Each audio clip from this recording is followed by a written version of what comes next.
एक समय की बात है। उत्तर दिशा के पर्वतीय अंचल में एक सुंदर गांव था। हरी भरी धरती, बहती नदियां और खेतों में लहराती फसलें। उसी गांव में किसान भीमसेन अपनी दो पत्नियों गौरी और यशोदा के साथ रहता था। समय के साथ दोनों स्त्रियां गर्भवती हुईं। जब प्रसव का समय आया तो गौरी को दो स्वस्थ पुत्र हुए, अर्जुन और कर्ण। लेकिन यशोदा के गर्भ से जन्मा एक मिट्टी का घड़ा। यह सब जानने के बाद किसान ने कठोर स्वर में कहा, तुम शापित हो, इसलिए मैं तुम्हारे साथ नहीं रह सकता। मैं तुम्हें एक जमीन दे देता हूं, तुम वहीं जाकर रहो। गांव वालों ने भी यशोदा को तिरस्कार भरी निगाहों से देखा और वही बात दोहराई, तू अपशगुनी है, तू इस गांव की औरत नहीं रह सकती। यशोदा की आंखों से आंसू बहने लगे। वह बिना कुछ बोले अकेली और टूटी हुई उस जमीन की ओर चल पड़ी। उसके कदम डगमगा रहे थे, लेकिन उसका हौसला अब भी जिंदा था। जमीन पर पहुंचकर उसने खुद अपने हाथों से मिट्टी का एक छोटा सा घर बनाया, जो उसकी नई दुनिया बन गया। अब वही घर उसकी छाया था, वह घड़ा। लेकिन यशोदा ने उसे पुत्रवत प्रेम दिया। वह उसे नहलाती सुलाती और संस्कार देती। घड़ा अब बड़ा हो गया था, नाम रखा गया घड़ू। पर जब अर्जुन और कर्ण खेलते तो घड़ू उनके पीछे जाता। वे क्रोधित होकर कहते, तू हमारा भाई नहीं है, तू तो घड़ा है, एक लात मारेंगे तो चूर हो जाएगा। डरा हुआ घड़ू चुपचाप लौट आता। एक दिन जब दोनों बेटे जवान हुए, गौरी ने कहा, बेटा अब समय है कुछ कमाने का, दुनिया देखो, कुछ बनो। दोनों भाई शहर की ओर निकल पड़े। घड़ू भी पीछे पीछे चल पड़ा। लेकिन अर्जुन ने फिर ताना मारा, हट जा हमारे रास्ते से, हम कमाने जा रहे हैं और तू मिट्टी का घड़ा है, टूट जाएगा। घड़ू रास्ते में रुक गया। वहीं एक टूटा फूटा मिट्टी का चूल्हा पड़ा था, उसी पर बैठ गया। अचानक बारिश शुरू हुई और घड़ू में पानी भर गया। उसी समय रास्ते से चार चोर गुजर रहे थे। बैलगाड़ी में लूट का सामान था, धान, चावल, दाल, पैसे। एक चोर बोला, चलो इसी चूल्हे पर खाना पका लेते हैं, ये घड़ा तो पानी से भरा है। चोरों ने उसमें चावल डालना शुरू किया, पहली बोरी, फिर दूसरी, फिर तीसरी, मगर घड़ा खाली ही रहा। चोर घबरा गए, यह कैसा जादुई घड़ा है। डरे सहमे चोर सब सामान उसी में डालकर भाग गए। घड़ू चूल्हे से उतरा और लुढ़कता हुआ घर लौट आया। दरवाजे पर पहुंचकर बोला, मां खोलो, देखो मैं क्या लाया हूं।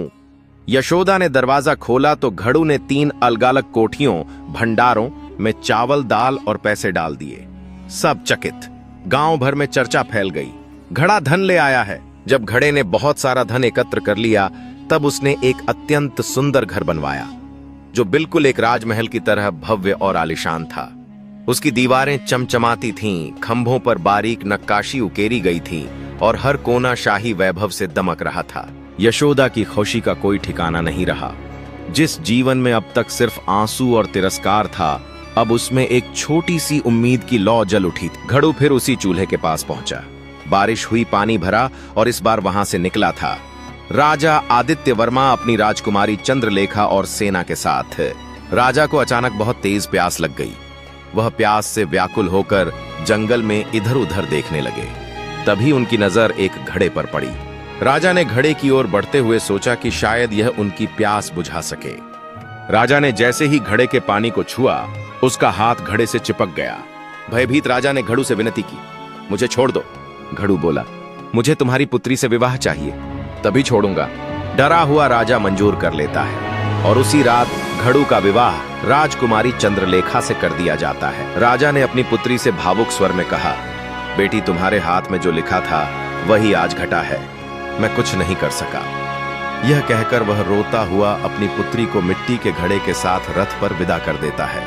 घड़ा राजकुमारी के साथ अपने घर की ओर चल देता है। जब वह घर पहुंचता है तब वह कहता है, मां दरवाजा खोलो, बहू का स्वागत करो। यशोदा कहती है, यह क्या कह रहा है, यह तो घड़ा है, इससे भला कौन विवाह करेगा। ऐसा कहते हुए वह धीरे धीरे दरवाजा खोलती है और जैसे ही उसकी नजर राजकुमारी पर पड़ती है, वह चकित रह जाती है। दरवाजे पर एक अद्भुत रूपवती राजकुमारी खड़ी थी। उसे शुभ भाव से आरती करके नजर उतार कर स्वागत करती है। राजकुमारी अंदर गई और पलंग पर बैठकर सोचने लगी, मेरा विवाह तो एक घड़े से हुआ है, अब मेरा क्या होगा।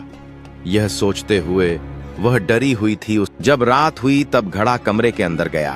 अंदर जाते ही दरवाजा अपने आप बंद हो गया और घड़ा एक सुंदर राजकुमार के रूप में बदल गया। सुंदर युवक को देखकर राजकुमारी की खुशी का ठिकाना न रहा। वह बातें करने लगी और प्रेम से रहने लगी।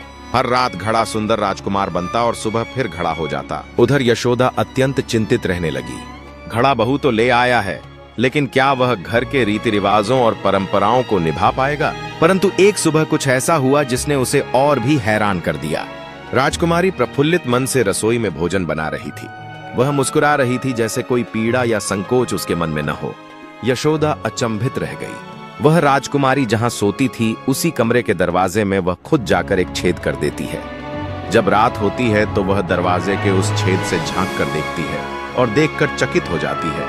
वह एक घड़ा था जो अब एक सुंदर राजकुमार के रूप में बना हुआ था।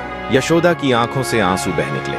मैंने उसे पाला बड़ा किया, पर ऐसा रूप, ऐसा सौंदर्य, ऐसा भाव मैंने कभी नहीं देखा। क्या मैं उसकी मां होकर भी इतनी अनजान रही? सुबह होते ही यशोदा ने राजकुमारी को पास बुलाया और पूछा, बेटी, तुम दिन भर कैसे रहती हो?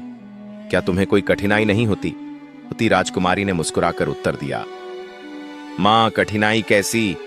मेरा स्वामी तो एक सुंदर, स्नेही और बुद्धिमान राजकुमार है। दिन में वह घड़े का रूप लेता है, पर रात्रि होते ही वह अपने असली स्वरूप में आ जाता है।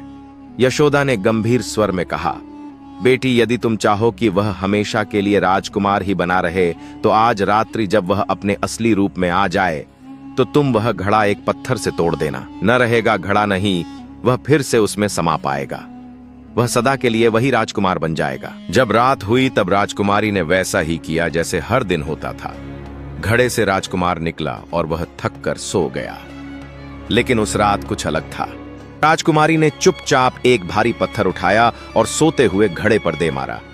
घड़ा टूटकर चकनाचूर हो गया। तभी राजकुमार घबरा कर उठ बैठा। उसने टूटा घड़ा देखा और चिल्ला उठा, यह तुमने क्या कर डाला? अब मैं कैसे लौटूंगा? अब मैं कभी अपने रूप में नहीं जा पाऊंगा। मां बोली, बेटा, तुम्हें घड़ा बनने की कोई जरूरत नहीं है। तुम जैसे हो वैसे ही रहो, तुम्हें कुछ नहीं होगा। मैं दुनिया को बताऊंगी कि तुम मेरे बेटे हो। फिर वह जाकर अपने पुत्र को गले लगा लेती है और दोनों हंसी खुशी साथ रहने लगते हैं।